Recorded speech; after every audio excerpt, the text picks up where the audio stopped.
말씀입니다. 창세기 26장 6절에서 12절 말씀입니다.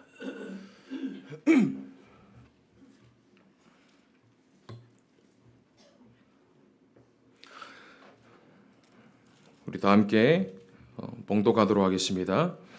이삭이 그랄에 거주하였더니 그곳 사람들이 그의 아내에 대하여 물으매 그가 말을 하기를 그는 내 누이라 하였으니 리브가는 보기에 아리따움으로 그곳 백성이 리브가로 말미암아 자기를 죽일까 하여 그는 내 아내라 하기를 두려워함이었더라. 이삭이 거기 오래 거주하였더니 이삭이 그 아내 리브가를 꾀하는 것을 블레셋 왕 아비멜렉이 창으로 내다본지라. 이에 아비멜렉이 이삭을 불러 이르되 그가 분명히 내 아내거늘 어찌 내 누이라 하였느냐. 이삭이 그에게 대답하되 내 생각에 그로 말미암아 내가 죽게 될까 두려워하였음이로라. 아비멜렉이 이르되 내가 어찌 우리에게 이렇게 행하였느냐. 백성 중 하나가 내 아내와 동침할 뻔하였도다. 내가 죄를 우리에게 입혔으리라. 아비멜렉이 이에 모든 백성에게 명하여 이르되 이 사람이나 그의 아내를 범하는 자는 죽이리라 하였더라. 이삭이 그 땅에서 농사하여 그 해에 100배나 얻었고 여호와께서 복을 주심으로. 아멘. 포기하지 않으신 하나님이라는 제목으로 말씀을 나누기 원합니다. 아브라함은 24년 동안에 얼마나 많은 하나님의 역사와 은혜와 응답을 확인했는지 모릅니다. 그랬음에도 불구하고 우리 강단 말씀을 통해 확인해죠. 아브라함이 말할 수 없는, 용납할 수 없는 이유로 그랄로 내려간 겁니다. 이 그랄 땅은 블레셋 땅입니다. 한마디로 이전에 애굽에 내려갔던 그 실수를 또 반복하여서 블레셋으로 내려간 겁니다. 이 그랄로 내려가는데 이 창세기 12장에 애굽에 내려갔을 때와 똑같은 두려움과 불안에 아브라함이 사로잡힌 모습을 우리가 강단을 통해서 확인했습니다. 이 낯선 땅에 왔을 때에 이 모르는 자들이 내 아내를 빼앗아가면 어떡하지? 두려움과 불안함이 오니 이 아내를 누이라 속여서 다시 아비멜렉 왕에게 내어주게 되죠. 저는 천국에 가면 궁금한 게 있습니다. 뭐냐면 물론 육신의 몸은 사라지고 새롭게 거듭나죠. 도대체 이 사라라는 여자가 어떻게 생겼길래 한번 들어보세요. 들어보세요. 이 사라가 이제 아비멜렉 왕에게 뺏겼지 않습니까? 그때 이 언약을 받은 그 말씀을 보면 1년 뒤에 내가 이맘때쯤 이삭을 주겠다. 이때 그랄레에 도착했던 사라의 나이가 90세였습니다. 90세. 야, 할머니가 얼마나 예뻤는지 그 당시에 막 그렇게 오래 살았던 나이가 아니거든요. 근데 90세면 할머니가 맞단 말이에요. 이 왕이 봤을 때 90세 할머니가 90세 혹시 계십니까? 너무너무 궁금한 거예요. 어떻게 생겼으며 왕들이 뭐 환장을 하는지. 뭐 제가 우스갯소리를 얘기했지만 그만큼 이 아브라함은 불안하고 두려운 거예요. 근데 조금 더 깊게 생각하면 이 아브라함이 그냥 아내를 누이라 속였을까? 말씀을 묵상을 쭉 하는데 본인도 자신도 도저히 막을 수 없는 그 두려움과 불안함이 나도 모르는 사이에 그렇게 해버리는 거예요. 아브라함이. 분명히 그 예전에 12장에 애굽에 내려갔다가 네게브 땅을 거쳐서 다시 베들로 돌아오거든요. 근데 우리 20장에 창세기 20장 본문을 보면 다시 또 네게브 사막을 거쳐서 그랄로 내려갑니다. 내가 이전에 창세기 12장에 네게브로 올라오면서 다시는 내가 실수하지 않아야지 아마 결단을 했겠죠. 근데 그 네게브를 또 지나면서 그랄레에 거주할 때에 또 아내를 누이라 속여서 실수를 범하는. 왜 그랬을까요, 아브라함이? 기억나실 겁니다. 아브라함이 이 그랄 땅 거주하기 20년 전에 롯이 그 연합군 왕이었던 그 소돔 왕이었죠. 이름이 뭐였죠? 그돌라오멜 왕. 그 그돌라오멜 왕이 연합군 왕이 되어서 전쟁을 벌이니 소돔 사람들을 다 포로로 끌고 간 겁니다. 그때 이 아브라함 모습 기억나죠? 딱 자기에게 생명건 318명의 가신을 세워서 그 수천 명 수만 명 되는 그 연합군과의 싸워서 이겨서 롯을 빼내옵니다. 얼마나 멋있습니까? 그랬던 롯이었단 말이에요. 근데 그 롯이 오늘 이 모습은 20년 후의 모습이에요. 그러면 20년 전에 318명의 가신을 세웠다는 말은 아마 20년 후였으면 뭐 정확히 숫자가 기록되진 않지만 아마 더 많은 가병과 더 많은 제자들을 아마 키웠지 않았을까요?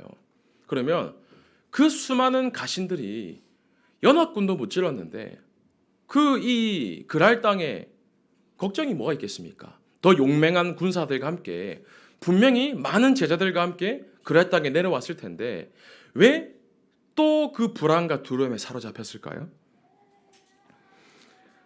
대기업 총수들이 수많은 재산을 가지고 재벌이 됐는데 이제 행복할 줄 알았는데 두려움과 불안에 잡히는 거예요.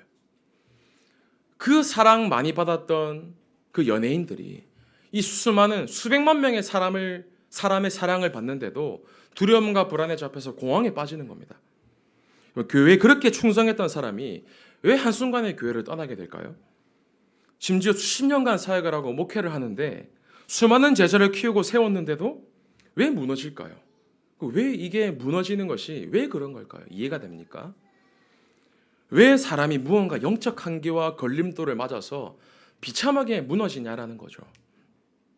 이 두려움과 불안의 상처는 평상시에 결코 드러나지 않습니다.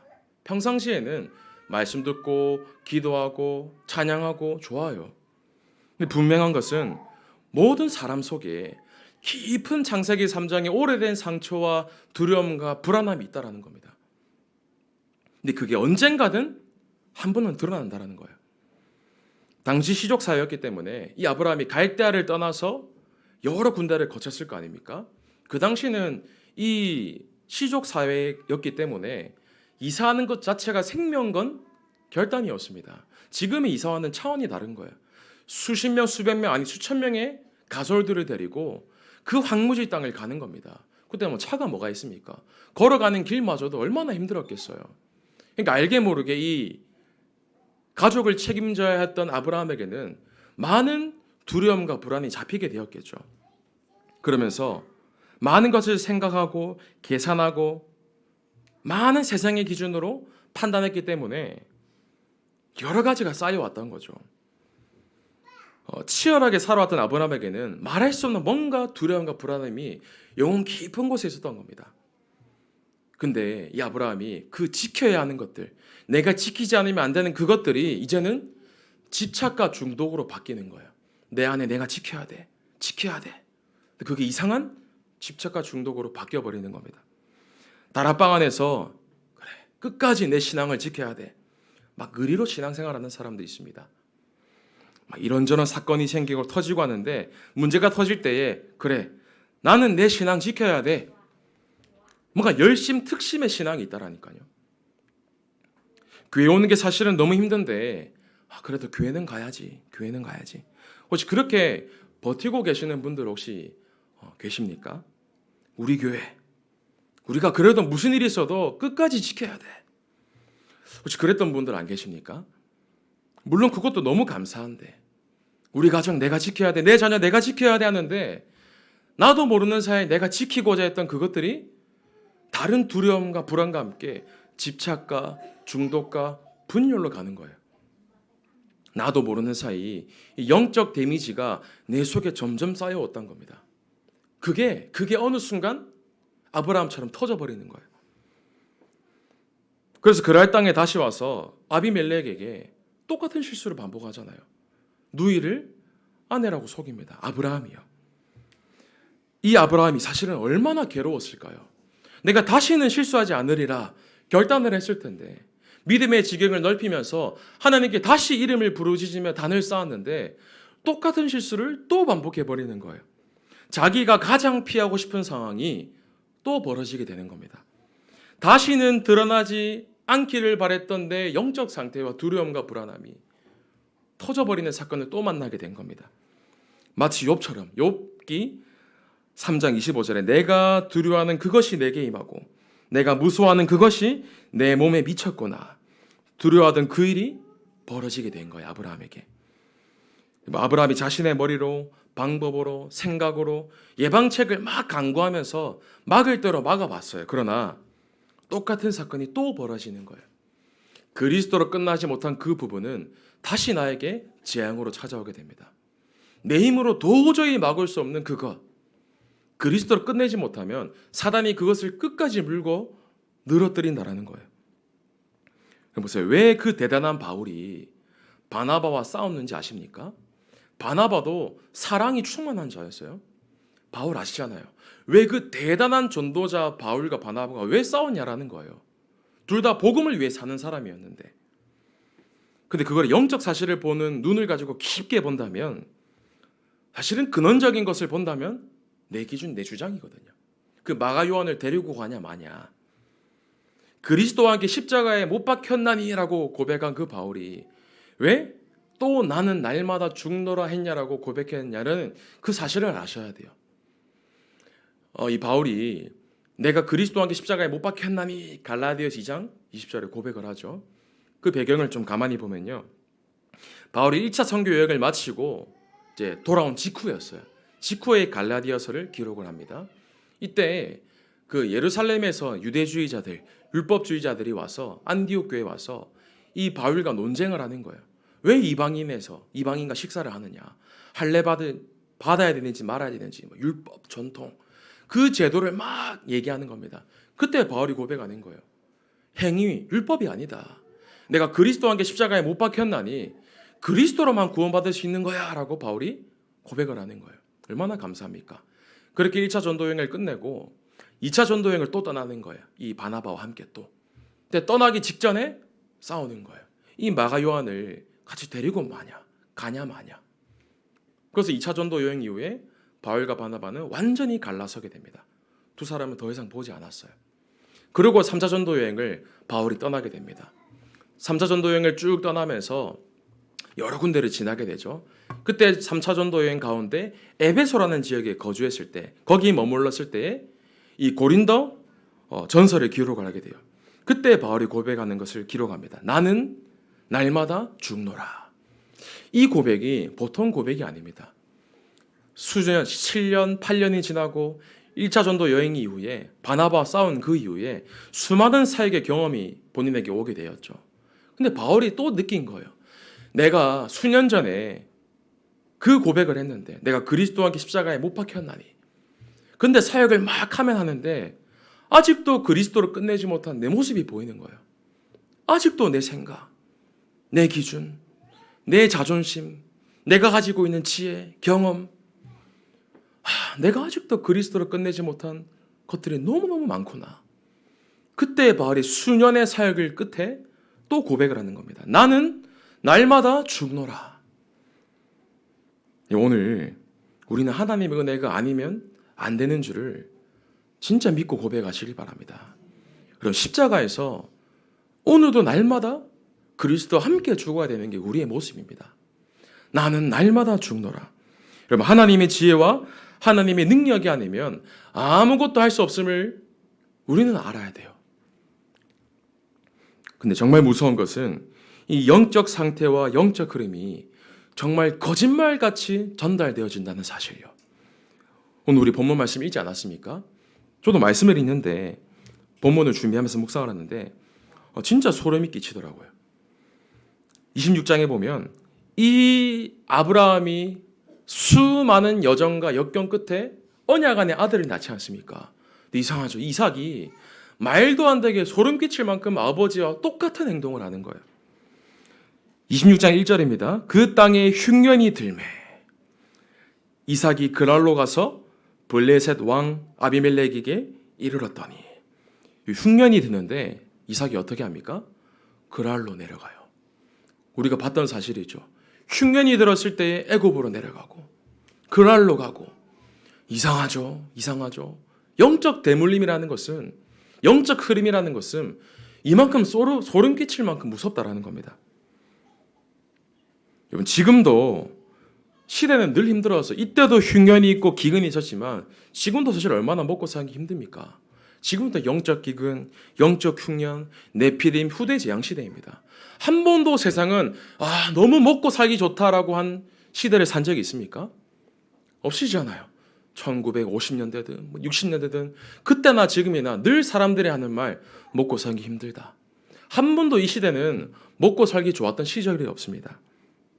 근데 그때 하나님이 또 개입하세요. 2절에 여호와께서 이삭에게 나타나 이르시되 애굽으로 내려가지 말고 내가 내게 지시하는 땅에 거주하라. 아버지에게 주셨던 그 언약을 이삭에게 똑같이 토시 하나 안 틀리고 주시는 거예요. 약속하는 겁니다. 네 자손을 하늘의 별과 같이 번성하게 하며 이 모든 땅을 내 자손에게 주리니 내 자손으로 말미암아 천하 만민이 복을 받으리라. 똑같은 언약을 그대로 전달하시는 거예요. 그러나 오늘 읽었죠. 26장 6절에 결국 이삭이 그랄에 거주하였더니, 그러면서 7절에 사람들이 아내에 대해 묻는 거예요. 또 이 리브가도 예뻤나 봐요. 아버지와 똑같은 길을 걷는 거죠. 하여튼 예쁜 여자라면 남자들이 사족을 못 씁니다. 리브가가 많이 예뻤나 봐요. 그래서 이 이삭이 두려움이 덮친 거예요. 내가 이 땅에 그랄에 왔는데 사람들이 나를 죽이고 내 하나를 빼앗으면 어떡하지? 이 내 리브가를 누이라고 소개하겠다. 똑같이 행동하는 겁니다. 똑같이. 근데 그때 이 블레셋 왕 아비멜렉이 창을 여는데 이 이삭이 리브가랑 껴안고 있는 것을 왕이 본 거예요. 급하게 불렀죠. 어떻게 된 일이냐? 그때 이제 이삭이 고백해요. 사실은 내가 두려워서 거짓말을 했다. 똑같지 않습니까? 영적 문제, 영적 대물림, 영적 흐름. 여러분, 오늘 이 시간에 이 영적 내 안에 있는 두려움과 불안함을 끝내지 않으면, 내가 가지고 있는 그 창세기 3장, 6장, 11장을 끝내지 않으면 반드시 전달되는 사실을 기억하셔야 돼요. 그런데 하나님은 이상하시죠? 또 똑같으세요. 이삭에게 무응답으로, 침묵으로 실망하신 것이 아니라 뭐라고 말씀하시나요? 오히려 땅의 농사에 100배의 복을 주세요. 이 무슨 말도 안 되는 일입니까? 언약을 놓친 이삭이었는데 오늘 읽었습니다. 12절에 이삭이 그 땅에서 농사하여 그 해에 100배나 얻었고 여호와께서 복을 주심으로. 완전 불신앙에 빠진 이삭이었는데 하나님이 복을 주시는 거예요. 블레셋 사람들보다 30배, 60배, 100배의 축복을 받게 되는 겁니다. 그럼 뭡니까? 하나님은 끝까지 포기하지 않으시고 변함없는 은혜를 주십니다. 여러분, 언약 붙잡았는데, 아니요, 언약을 놓쳤어요. 언약이 흐름 속에만 있긴 했는데 하나님은 끝까지 포기하지 않으시고 우리에게 날마다 변함없는 은혜를 주시는 겁니다. 마치 아브라함이 그랄로 돌아갔을 때에 불신앙하고 실수하고 또 내 것이 드러났는데, 아니야, 너는 영적 선지자야. 너는 영적 제사장이야. 너는 영적 왕이야. 그리스도 삼중직의 대사의 정체성을 또 기억하게 하십니다. 아무리 모자라고 부족해도 저와 여러분을 그리스도의 삼중직 대사로 여러분들 부르신 겁니다. 그랄 땅을 치유하셨던 그 복을 주셨던 것처럼 이 이삭에게 하나님이 복을 쏟아 부어주시는 거예요. 여호와께서 축복하시면 막을 자가 아무도 없습니다. 여호와께서 복을 주심으로. 여러분, 언약 성취 흐름 속에 있는 사람은, 말씀 성취 흐름 속에 있는 사람은, 기도 응답과 구원 역사의 흐름 속에 있는 사람은 아무리 실수해도 하나님은 오히려 복을 주시게 된다는 사실을 오늘 믿으시길 바랍니다. 여러분, 실수해도 괜찮아요.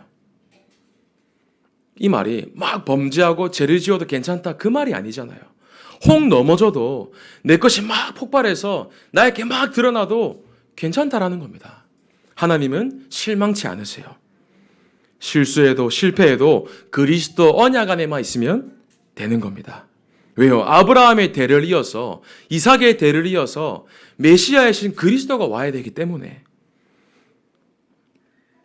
근데 너무 놀라운 것은 이 이삭에게 무언가 아버지의 그 모습이 들어간 게 보여요. 오늘 26장 25절에 나옵니다.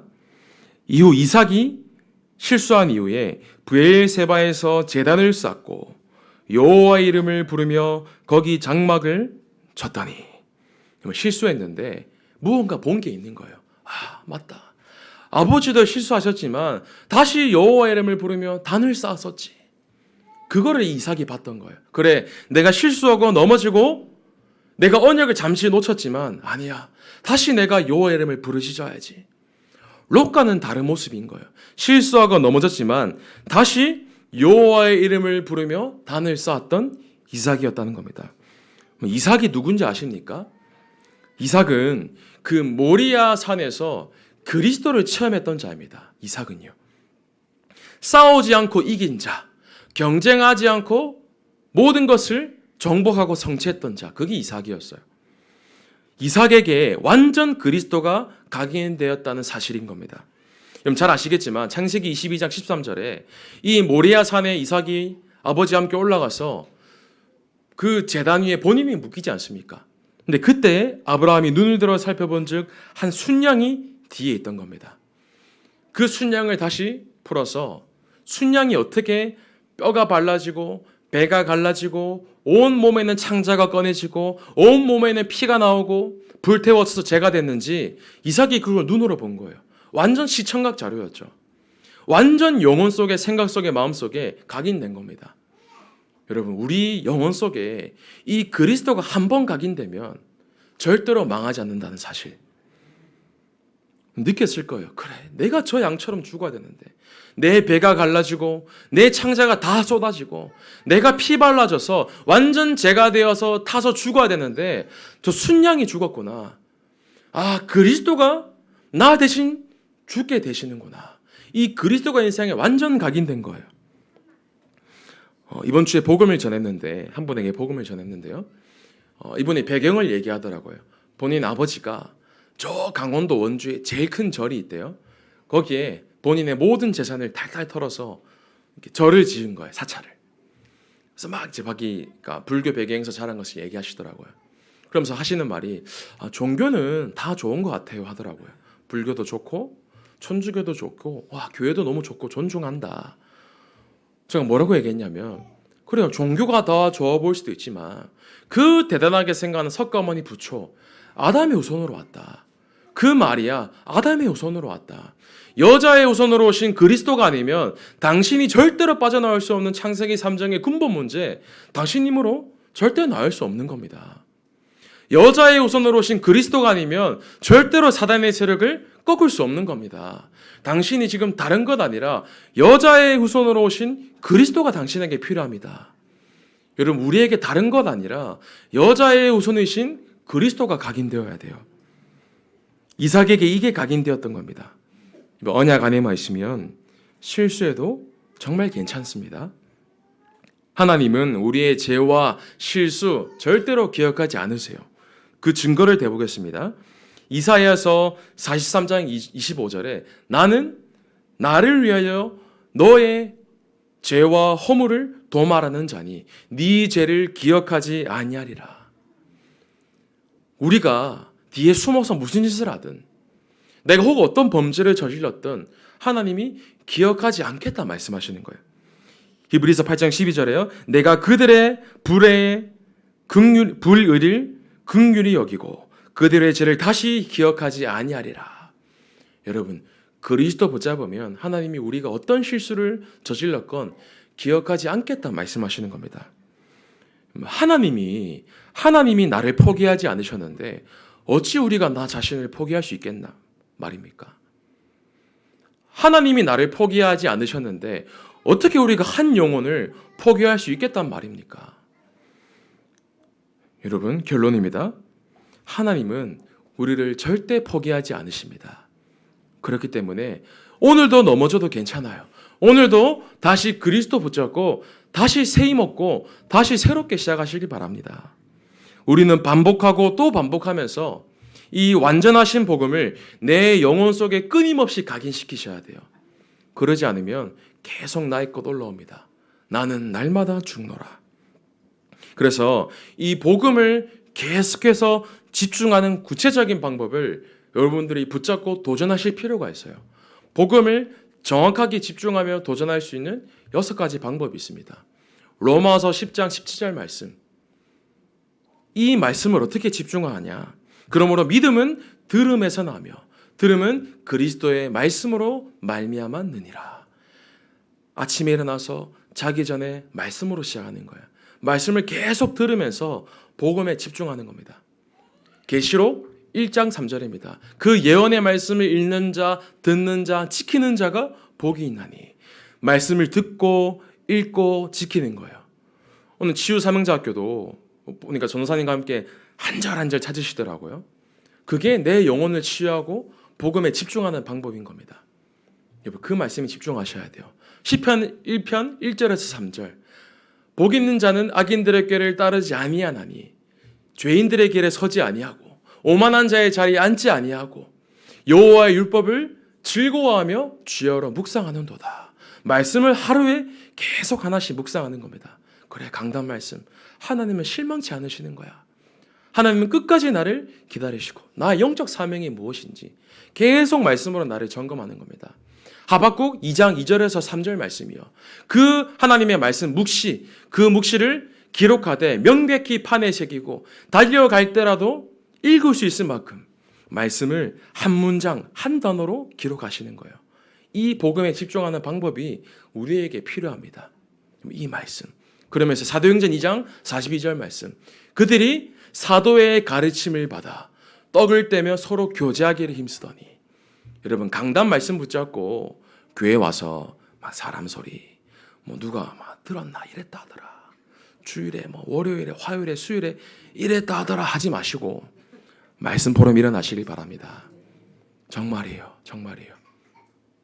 저 학교에 올라가서 뭐 제가 24가 되어졌을까요? 안 되어졌을까요? 뭐 말씀드리기 힘들지만 여러 가지로 뭐 26 되더라고. 26. 정말이에요. 근데요, 이상하죠. 불신앙의 소리가 입에서 안 나오더라고요. 감사하다, 감사하다. 목사님 생각하는데 뭐 눈물이 나요. 뭐 얼마나 피곤하실까 또 생각되지만 그 자리가 얼마나 귀합니까? 그래, 내가 지금 피곤한 것은 아무것도 아니다. 아무것도 아니다. 저도 오늘 이제 차 타고 내려오는데 솔직히 머리가 너무 어지럽더라고요. 그래서 도착하는데 아니 뭐 여러 가지로 뭐 피곤하다 하다가도 목사님 생각하면 아니야, 안 피곤하다, 감사하다 하는데 진짜 여기 서니까 막 힘이 나요. 뭐 내려가면 어떻게 될지 모르지만 그럼 목사님 위해서 진짜 기도하셔야 돼요. 25 넘어서 26 하셔야 됩니다. 정말로요. 여러분, 이 6가지 복음 집중하는 방법 가지고 나를 먼저 살리시길 바라요. 내가 먼저 살아나면 이 영적 흐름이 내 자녀에게도, 우리 가정에도, 내가 있는 삶의 현장에도, 교회에도, 지역에도 흘러가게 될 줄 믿습니다. 그래서 이 복음에 완전히 집중하면서 행복한 기도 속에서 증거 가진 증인으로서는 우리 모든 주원교회 사랑하는 성도들 되기를 진심으로 소원하고 축복합니다. 변치 않는, 실망치 않으시고 끝까지 포기하지 않으시고 나를 사랑하시는 그 하나님의 사랑에 우리의 모든 진심과 전심을 다하여서 이 시간 찬양하기를 원합니다.